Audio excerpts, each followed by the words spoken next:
Жан, қараш қандай әдемі. Әдемі екен? Керемет екен. Бағасы қанша? 835 мың теңге тұрады. Жақсы екен. Жан, осыны алсақ бар ғой, еш өкінбейсің. Иә. Алайықша, қандай әдемі. Мамама оны айт деп ойлайсың ба? А? Мамаға? Иә. Жоқ, мамаға болмайды. Жақсы жүз таңдап берші мамама. Көптен бері бір сыйлық жасағым келіп жүреді. Мамаға ма? Бағасы қанша?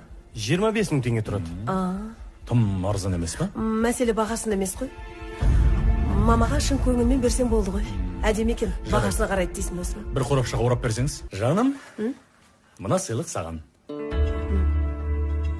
Бұл жүзік негізі саған арнап алғам. 25 мың теңгенің жүзігін маған әкеп тұрсың ба? Иә. Мамаға деп едің ғой. Сен де мамасың. Сондықтан біреуге сыйлық алар кезде өзіңе алатындай етіп таңда. Біреуге не істесең, алдыңа сол келер деген.